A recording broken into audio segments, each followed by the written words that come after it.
Aujourd'hui, on va faire un modèle de machine learning extrêmement simple.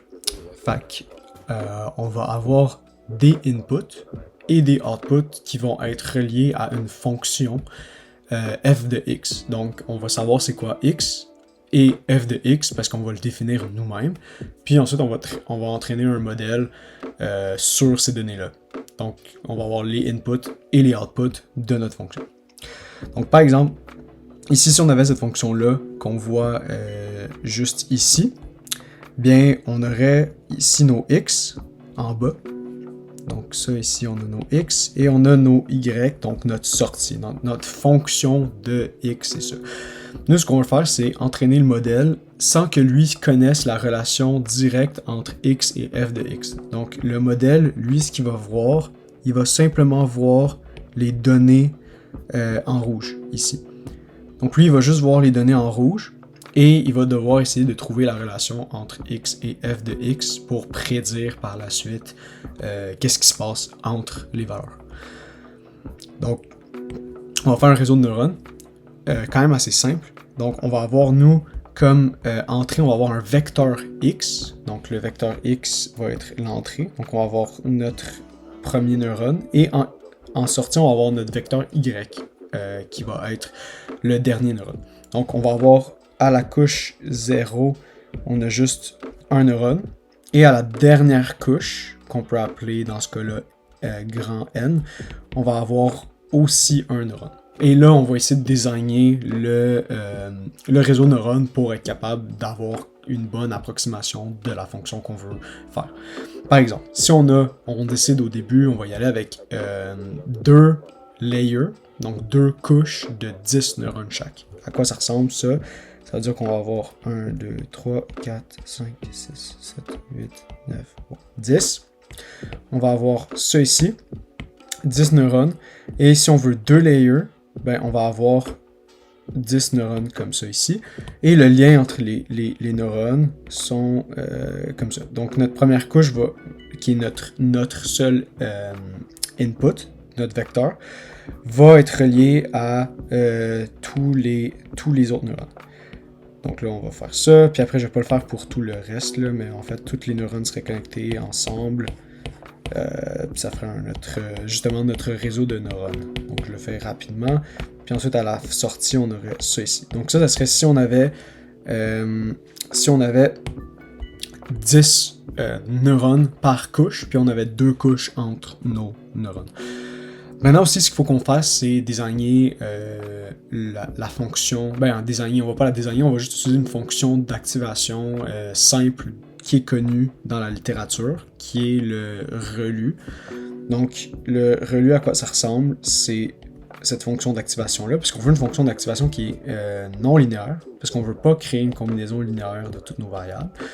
Donc, on a ici ReLU de x, qui est tout simplement la fonction x, et si elle est de 0, on a ces plats ici. Comme on verrait, par exemple, juste là. Donc ça, c'est la fonction ReLU. Mathématiquement, c'est ReLU de x est égal à... Puis là, c'est 0 si x inférieur à 0, et c'est x si x est supérieur à 0. Donc, c'est tout simplement ça. Ça fait juste créer une non-linéarité parce qu'on a ça s'aplatit au niveau quand x est inférieur à 0. Oups, c'est l'inverse. Oui, non, c'est bon. Okay. Donc, c'est ça. Donc là, on va coder ça dans Python, puis on va voir qu'est-ce que ça donne, puis on peut comme jouer avec le réseau facilement avec le module qui s'appelle Keras, qui est basé, je pense, sur TensorFlow. Donc, on va faire ça. On est dans VS Code pour coder tout le machine learning pour la fonction de x, dans le fond. Donc, c'est vraiment rapide. Ça prend juste 26 lignes de code, même pas. Puis là-dedans, il y a au moins 6 lignes juste pour le graphique en tant que tel. Donc, pour construire le réseau de neurones, c'est extrêmement rapide. Ça prend 5 lignes. Puis ensuite, pour l'entraîner, ça va prendre 2 lignes. Donc, ce qu'on fait, en premier, donc pour expliquer les sections, on va importer NumPy Matplotlib, parce qu'on en a besoin pour les vecteurs puis tout ce qui est graphique pour Matplotlib. Ensuite, on va utiliser Keras pour entraîner le modèle, qui est basé sur TensorFlow. On va import Sequential et Dense. Donc ça va nous permettre de construire le réseau de neurones. Comme on avait dit tantôt, on peut avoir plusieurs neurones par couche, puis on peut avoir plusieurs couches. Et aussi, on peut avoir plusieurs types d'activation. Mais dans notre cas, on va utiliser Relu. Donc, ici, on a nos données d'entrée. Donc, ici, ça va vraiment être nos entrées. Puis ici, ça va être nos sorties. Ou on peut appeler ça aussi dans la littérature les labels. Ici.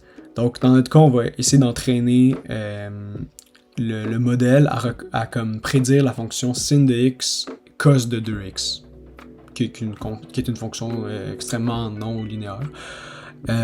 Puis ici, dans le fond, on va construire le modèle. Donc pour l'instant, on va y aller avec un modèle super simple. On va avoir 2 couches, puis on va faire 10 neurones par couche, comme on avait fait tantôt. Et ensuite, ici, on va compiler donc l'optimiseur, je sais pas exactement les spécificités, mais je sais que ça fonctionne bien, Adam. Et mean square error pour notre fonction de coût, puisqu'on n'est pas avec des valeurs binaires. Donc dans ce cas-là, cette fonction-là va bien fonctionner.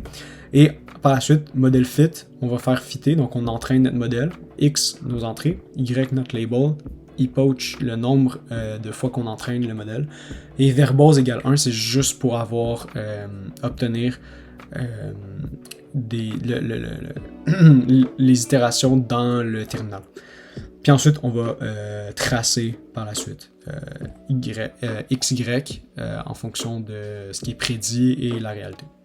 Donc, par exemple, on fait de quoi de super simple, donc avec 100 epoch, puis un réseau à 2 layers, 10 neurones chaque. Donc, je viens de rentrer.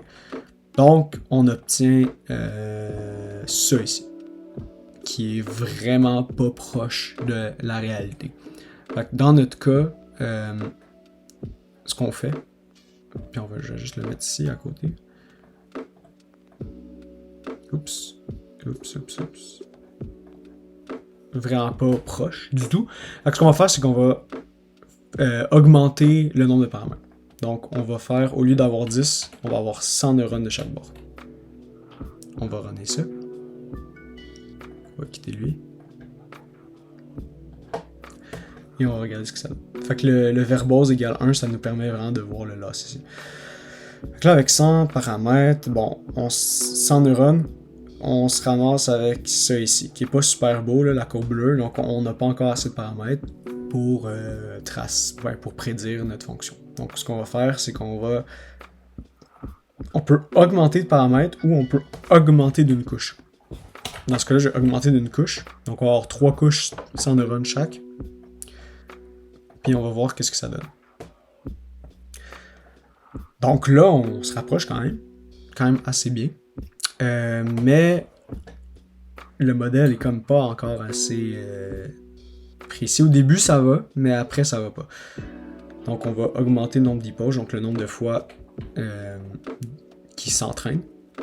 Donc on va augmenter le nombre d'itérations. Puis on voit la fonction coût qui diminue. Puis là, on voit vraiment que le modèle commence à de mieux en mieux prédire la vraie valeur sans que lui sache c'est quoi f de x. Donc le modèle sait pas c'est quoi f de x, mais il a juste vu les données d'entrée et de sortie, puis il est capable de se dire, ok, ça devrait ressembler à ça. Normalement, il est en train quand même de overfitter, parce qu'on est en train juste de lui donner un phénomène qui n'a pas vraiment qui n'a pas d'aléatoire là-dedans. Donc je pourrais rajouter une autre couche, donc une 4e couche, puis on pourrait voir qu'est-ce que ça fait sur le modèle. Donc là on voit que c'est pas encore super excellent. Donc ce qu'on peut faire, c'est que je peux prendre une couche, peut-être la 3e, mettre 1000 neurones à la place. Donc ça va probablement augmenter le temps d'entraînement, mais ça va probablement aussi améliorer la précision qu'on a. Donc là, on voit qu'on obtient de quoi de vraiment plus beau, à part à la fin ici. Mais là, on est vraiment en train de overfitter. Mais si on peut je peux encore on peut mettre 1000 neurones à chaque couche. Et là, on devrait obtenir quelque chose de quand même assez beau. Donc là, on va voir. Donc là, on voit la fonction loss qui devrait techniquement diminuer. Si ça diminue pas assez vite, on a peut-être un... Ok, non, là, ça commence à diminuer assez vite. Donc là, on est rendu moins 4. Donc, mais on voit que le temps d'entraînement est beaucoup plus long. Puis aussi, l'ordinateur commence un peu plus à chauffer que tantôt. Parce que là, on est en train de plus utiliser le GPU. Avec ses gros... quand même, il va y avoir beaucoup de paramètres. Oh! Donc on a fini. C'est un peu mieux au niveau de l'allure de la courbe, mais par contre, il y a quand même un genre de décalage qui s'est fait. On voit même la fonction là, elle a augmenté par la suite, donc il y aurait comme vraiment de l'amélioration à faire au niveau du réseau. Mais au final, c'est aussi simple que ça pour créer le modèle. Donc pour créer l'architecture du réseau. Puis ensuite pour l'entraîner, c'est aussi simple que ces deux lignes-là. Puis ensuite, dès qu'on a des données d'entrée et des données de sortie, on est capable de faire ça quand même assez vite. Là, c'est sûr que c'est quand même facile de ça, mais ça fonctionnerait avec n'importe quelle donnée d'entrée et donnée de sortie. En tout cas, j'espère que vous êtes bien amusés. Puis bonne chance pour l'utiliser.